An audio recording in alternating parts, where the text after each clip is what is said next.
Okay. So I am here with Chris from Fratello Coffee.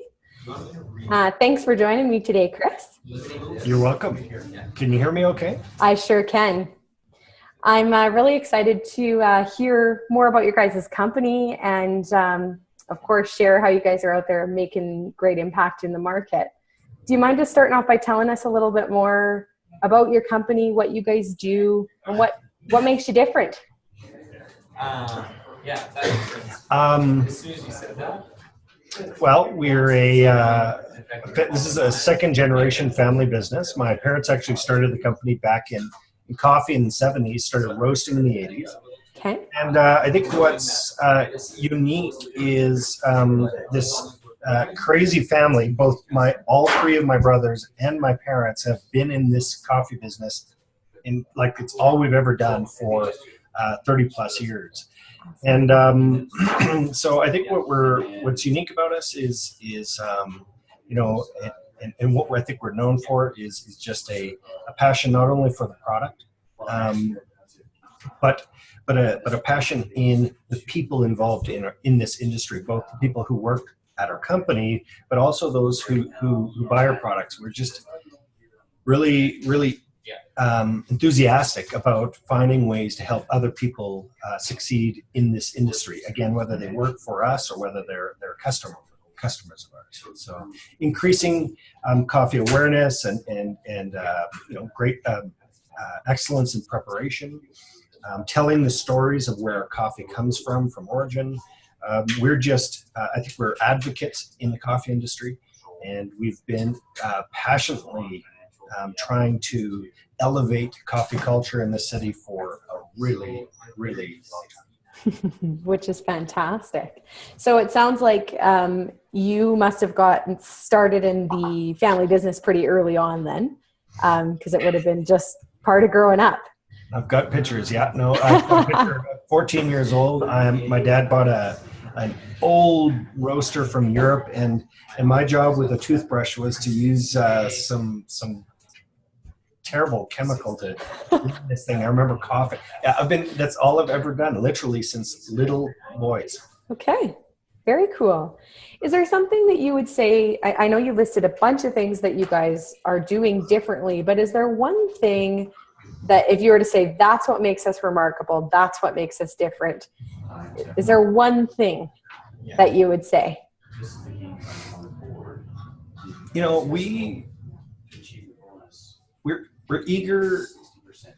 We're eager to make a contribution in this city. And I think, there's all kinds of ways that we could do that. And we have done that. I'm not, but I think one of the things that we aspire to most, and maybe even arguably we might say or admit that we're the furthest away from this, is the contribution we want to make is around people. And, I think what the public sees is our interaction with the communities we serve, like at Analog, in a retail environment. But really, when it comes down to it, from day to day, we believe we have a great opportunity to build into the lives of the people who work for us.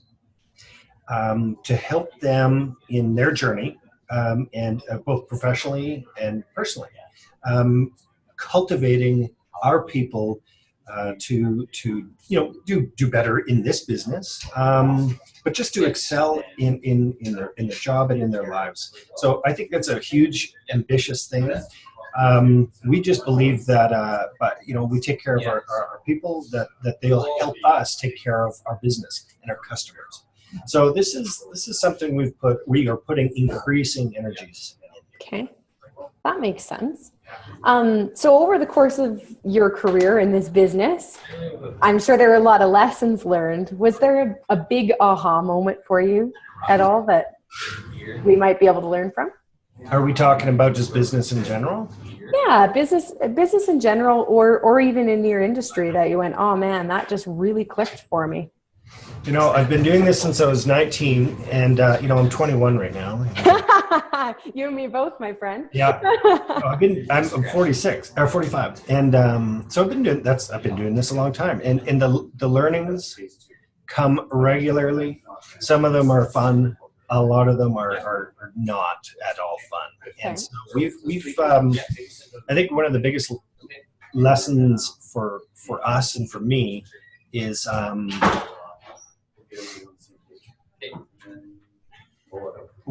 is sticking to what we do best. I could give you so many examples, but I think the most recent one and the most powerful, probably the most painful one, was do what we know and focus on that entirely. And so I think maybe there have been seasons for us over all these years as young creative people where we've been distracted. And so I would say for us, we're experts at this industry. We're really good at what we do, and we should really put our energies into constant improvement around what we do best, and really just focus on that. I think that's our biggest aha moment. And with that learning is coming great focus and great energy, and not only for me and my brother, but also the energy that and the focus that we're bringing everybody in this company, and finding ways to get everybody sort of engaged in that work that we're doing. That makes sense. Is there anything that you may have looked back and gone, oh man, that really held me back over the years, even if it was just as an entrepreneur? Yeah. I know for myself, I've had, head game can be a big something holding me back, if you will. Ego. Okay. Ego is the biggest one by far. It's gotten us into all kinds of trouble. And it's part of that distraction is sort of, we're very interested in what our competition's doing all over the world. And that's a good thing. But doing things for the wrong reasons, and that has been an ongoing part of our maturing. Again, starting at 19 through our 20s and 30s and now 40s. The ego has been harmful. So we've been humbled in the last couple of years, and it has been hugely beneficial to us. That's great. That's really great. I know that at the beginning of this interview, you talked a little bit about your team and other people in your organization. I'd love to hear who are your key players, and what are their roles, and how are they impacting your company? Well, we have my number one is my brother, who is we both bring such different skills to the table. I'm a bit of the dreamer and a visionary. But Russ is the guy who helps to make things happen. He also specifically is much more exceptional in his ability to source cup coffee. He knows much more about actually the coffee itself, which is kind of important. In the coffee business, So number one would be Russ, who really helps to make things happen. But the other people who, of course, don't even get me started. I can go on and on. But financially, our CFO who helps give the feedback, sort of that nervous system to the whole company, which helps us understand where we are in the world and where the adjustments are that we need to make. Okay. But the two most recent areas, instead of people specifically, there are people who are in charge of these areas, but specifically the areas that we're concentrating would be on people and culture. That's one. So we have a gal, Natalie, who's managing, really bringing creative and ambitious ideas around the kind of people we want to develop and cultivate, and the culture we want to create. So that would be one new key person. And then the second one would be around marketing, which is we're realizing, if I were to say to you, our company really cares about people and cares about the poor and feeding the poor. but you never see any actions demonstrated by our company that prove that we are. Then you would think you'd call bullshit. Right. So we found somebody who is partly focused on bringing to life some of these values that our company says we have, and finding really intentional and creative ways to make it real and known to the people who work for us and the people and to our customers and the communities that we serve. Okay. So kind of walking the walk then and talking, exactly. walking the talk, I guess. Mm-hmm. Okay. I like it. What about things that you do on a regular basis that are kind of day to day, but really are helping you propel your business forward? Are there specific activities that you yourself are doing?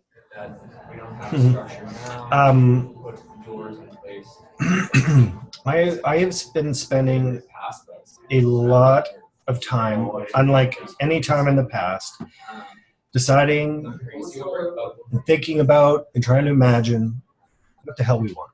All right. So I spend, whether we're talking about, the kind of people we want, like, what do we want there? What is the culture we want? Like, if you don't know what the heck you want, how the hell are you going to get there? And so as it relates to many elements within the business, my role is to provide that direction.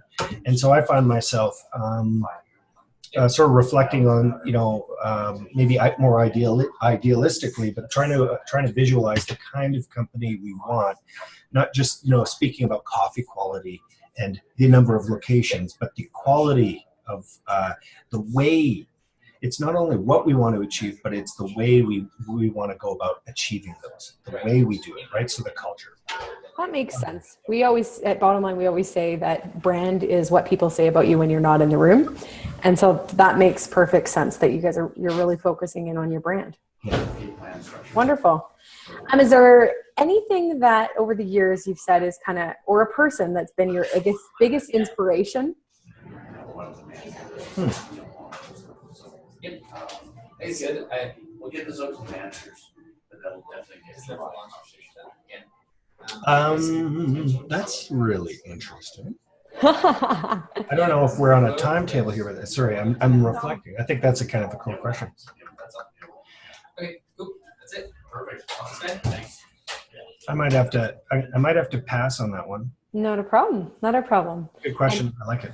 I know for myself, it sometimes has been not necessarily a person, but it's been a conglomerate of different schools of thought or different learning that's inspired me. Right. I don't know if you're a reader, but I do try to fit that in every once in a while. Yeah, actually, I was thinking I couldn't think of a person, okay. But definitely there's reading that I'm doing that is influencing my values and my desires and what we want to achieve, etc. Nice. That's great. So if you were to give advice to somebody that was maybe thinking about starting up in your industry, what would you tell them? Oh, well, it depends what we're talking about. If we're talking about, are you referring to a cafe owner? Somebody who wants to have a coffee? Either or. So let's talk about the cafe part for a second, and then maybe just the coffee business in general. If there's anything that you would say, do not do this. Don't get into it in Calgary because then we're going to have to compete. So no advice to you. Okay.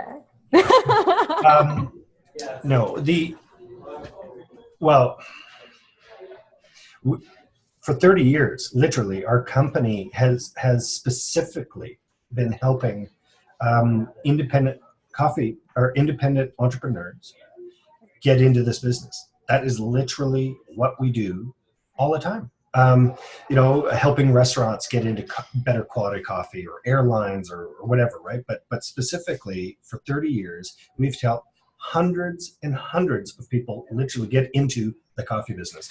And I would say the number one is location. There's no question about it. If your location sucks, that's an uphill climb. But let's say, regardless whether it is or isn't a good location, it still comes down to a